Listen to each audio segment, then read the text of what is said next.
Hello guys, and welcome to my review of the Apple AirPods Max. So Apple has finally did it and created a over-the-ear headphone. And starting off with the price, which has caused a lot of controversy. These retail for $549.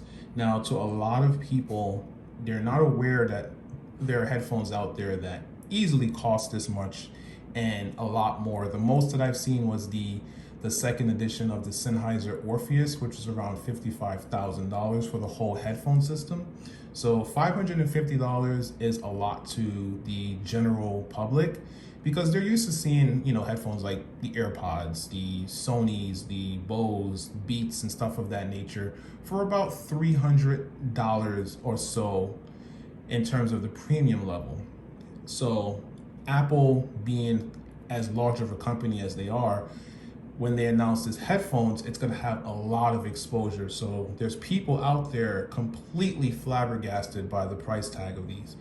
So moving over to the design, these are kind of reminiscent of the Bowers and Wilkins with the kind of rectangle air cups here. However, the headband is definitely unique. It kind of has like a fabric kind of suspension system here to kind of alleviate the pressure on the top of the head. Overall feel to the touch is excellent. This is kind of like a soft material here. This here is like a stainless steel. The ear cups themselves is aluminum. Build quality on this is excellent, which is expected for the price tag. There are no weak points. I don't hear any creaks or anything of that nature that can, stir any concern. Yeah, I thoroughly am impressed with the build quality here. The adjustments are nice and smooth. Does take a bit of force because there is a lot of tension, which is good because you don't want these to automatically just start moving all over the place when they're on your head. So it's good that it requires tension to adjust it.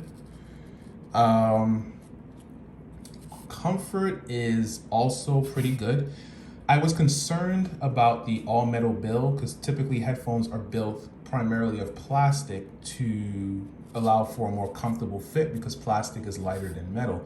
However, Apple did a great job in terms of alleviating the pressure points that could have built up because of its design. This does a great job of alleviating the weight of the headphone on the top of your head, as well as the magnetically removable foam. Air cup tips, foam pads. So the inner portion of these pads here is foam, memory foam, feels very soft and nice to the touch. And the outer portion is a very acoustically transparent, breathable kind of mesh material, similar to what you see in the top of the headband here. Speaker is a custom designed 40mm speaker.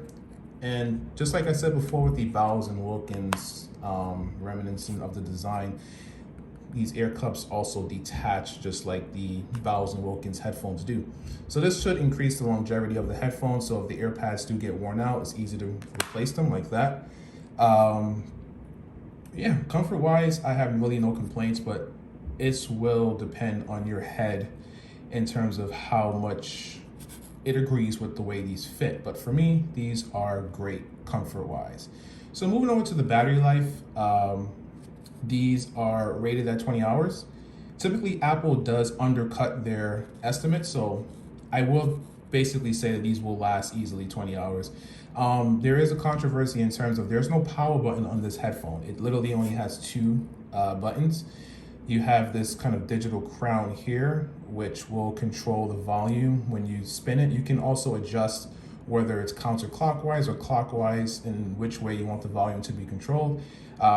Basically, if you press it once, it'll play and pause. If you double press it, it will skip forward a track. If you triple press it, it will skip back a track. Press and hold, it'll launch Siri. Siri also works hands-free because it has the Apple H1 chip inside, so you can just say, hey, I'm not gonna say the whole thing, but you get what I'm saying. If you say it, it'll summon Siri, and then you can utilize her feature set to control anything without having to touch any buttons. And the other button here is the transparency mode, and this will allow for the headphone to switch between transparency modes. So it basically acts as if there is no headphone on your head, and you can also switch back to noise canceling. Now, the noise canceling is excellent on these headphones. Compared to my Sony uh, WH-XM4, I would say these block out a tad bit more noise, specifically in the upper frequencies, so there's less hiss that comes in when the noise canceling is activated. However, it's really split in hairs comparing those two. The Sony's is still marvelous in terms of its noise canceling ability, but the AirPods Max do block out a tad bit more noise, primarily in the upper frequencies. Now, the transparency mode is hands down the best that I've heard on any headphone. It literally sounds like you took the headphone off of your head. It's so natural and clear. There's no weird artifacts or hiss that comes in when you activate the transparency mode. I would say a close second is the Bose the Bose noise canceling 700s, not the Quiet Comfort 2s. The noise canceling 700s, those also have a pretty good transparency mode, but the AirPods Max is definitely in the top when you want to compare that. The Sony's, you can definitely get a good sense of your ambiance and your surrounds with the Sony's, but it does sound artificial in terms of the hiss and the balance of the frequencies. It doesn't really sound as transparent as like the Bose, and right now my king of the line AirPods Max in the transparency regard. So moving over to Bluetooth codecs, and the AirPods Max supports Apple's, well, not really Apple's, but the standard AAC codec. So if you're using Apple devices, you have no worries. That's typically what they use, especially when you use Apple Music or the Apple TV Plus of that nature. So with AAC from Apple devices, the audio is essentially not going to be retranscoded. So it's literally going to be encoded in ANC, and then it's going to be transmitted to this headphone directly with AAC.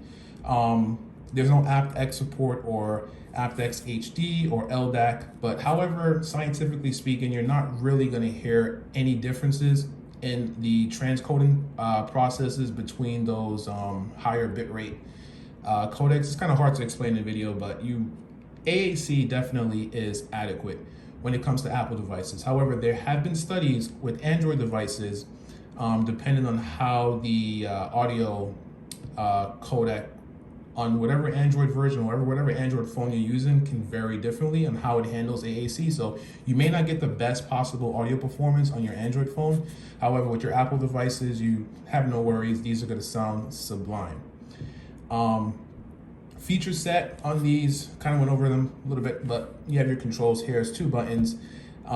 You have spatial audio, which is really cool. It works with iPads and iPhones. So if you're watching an Apple TV Plus content that has the surround sound audio, you can put these on, and literally when you move your head in any direction, it will adjust the audio in relation to the way your head is moving to give you a, as it says, spatial audio experience. It sounds surreal. I can't wait till they kind of trickle it down to music. That'll be really nice. Maybe Apple Music can kind of, push that to be mainstream in the future. Who knows? But that's basically the biggest, I would say, feature for this headphone. Now, you do have all of the, the convenience factors of your traditional AirPods. So it syncs immediately with your Apple device, and once it's synced, it'll auto sync to all the Apple devices on your iCloud. With the new iOS 14, you can do handoffs kind of like seamlessly between your iPad, your iPhone, your Mac, and everything just works really well when you're in the Apple ecosystem. Using these with a non-Apple device and its normal Bluetooth, it works fine, but you're going to miss out on a few features like the seamless switching between devices. You're going to miss out on the spatial audio. You're going to miss out on the always listen in Siri. So obviously these are going to be best used in the Apple ecosystem, but they do play fine with non-Apple devices. So feature-wise, these are pretty adequate for a premium level wireless noise canceling headphone. There is no ability to adjust the equalizer. You do kind of have some presets if you're using an Apple device in the settings if you're using Apple Music, or you can use kind of like a third-party solution to adjust it software-wise, but it's not like the Sony's where you can get a pretty robust equalizer, so you can kind of adjust the audio to the way you like it. Now, talking about equalizer, I just remembered that these do support or feature something called an adaptive EQ, where the headphones is constantly listening to the way your eardrums are picking up the audio, and it will adjust the frequency response to compensate for that. So this can change depending on the fit of the headphones. It can also change depending on, just how the ear cups are oriented around your ears. So this is also a pretty cool feature because it really is important that the headphone has the adequate fit, or else it can definitely change the sound for better or worse. So the fact that these headphones are actively trying to adjust the audio depending on your fit, so you can get that tuned sound signature that Apple has embedded in these headphones, is a pretty cool feature. I believe that feature is also in the AirPods Pro, and it was kind of a big thing with the Neurophones. The Neurophones was actually a little bit more in depth on how it adjusts the audio. It literally sends out audio signals into your ears and kind of picks it up on a microscopic level. It's a little bit more in depth, but these are kind of like more mainstream and easier to use than the Neurophones, which requires like these ear tips to go into your ears, and then it has an ear cup as well. It's kind of like really interesting, but not the most practical solution. So call quality on these is excellent. Voices are clear because of the noise canceling, if you're hearing it, and people can hear you very easily. These have 9 microphones, and the audio pickup on the microphones here is excellent. So there's no issues with the call quality. They're like AirPods and AirPods Pro. So call quality on these is excellent. I would say it's pretty much on par with the Bose 700s. So you're gonna have a really nice experience if you're using these with Zoom calls, conference calls, or if you're in a noisy environment. Now, moving over to the most important part is the sound quality. And overall, these are a excellent sounding pair of headphones. The sound signature is not completely flat. It does have a sense of an emphasis in the sub-bass region, as well as the, I would say, around the mid to lower treble, but it's tastefully done, brings some excitement to the music, doesn't create a big V-shaped sound signature. So the bass is very tight, very defined, very present sounding bass. I don't sense any roll-offs. The texture is excellent. And thanks to the noise canceling, you can definitely really pick out the subtle nuances in the music, and the sense of separation and articulation in the overall sound signature is excellent. Now, moving over to the mid-range, I don't detect any bass bleed in. The mid-range is very centered and clear. It has a good tonal balance. I would say it's more neutral than warm. Still a very nice, natural sound in mid-range with very excellent detail retrieval. It really sounds like someone is singing towards you. It has a good sense of depth and projection towards you in terms of how the experience is in that frequency. Now, the treble is a bit accentuated, like I said, in the lower to mid frequencies. The upper treble is relatively neutral. It's a good sense of ambiance and clarity and space in that region. It's a very crisp, clean treble, and I was testing out the volume on these. The volume on these is not as loud as the Sony's, but it's still loud enough. And when you crank these to max volume, there's really no hint of distortion. It's very clean, very pristine, and sometimes you can actually hear the adaptive EQ working. It's like, for example, if you kind of yawned, which will kind of change the anatomy of your ear canals, you can kind of hear the sound of these change in relation to that, which makes sense because when you yawn, your ear canal changes, which causes the frequencies that you hear to lower or raise in terms of their perceived volume. So these will compensate in that regard.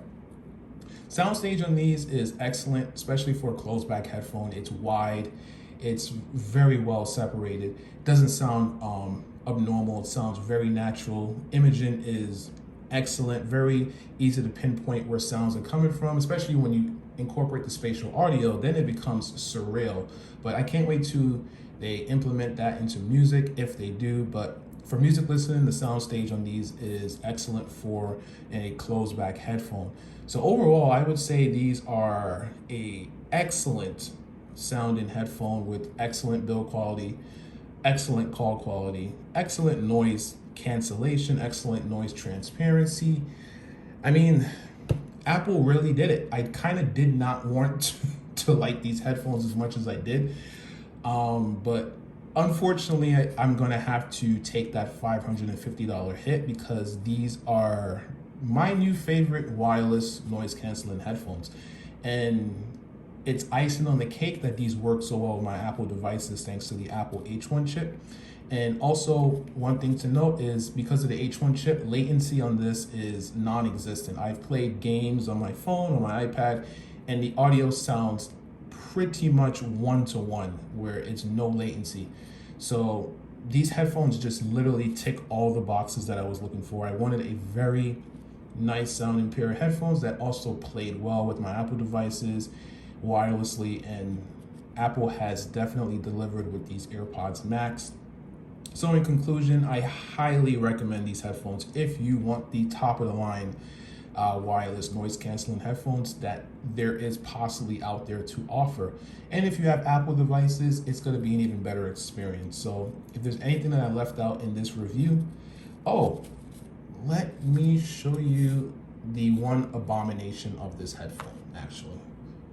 This case. Yeah, this case is horrible. So yeah, if you basically took the headphones off, they will pause the music automatically. They have sensors, didn't mention that. And when you put them in the case, they will automatically power down into a low power state. If you don't have the case and you take the headphones off and put them down, they will power down into a low power state in 2 hours. So I wish Apple did include a power button. So I do have some cons actually. Case, no power button, but other than that, these are excellent headphones. And yeah, if I didn't mention anything in this review that you want answered, just feel free to post in the comments below and I will try to answer them to the best of my ability. Stay safe, guys. Later.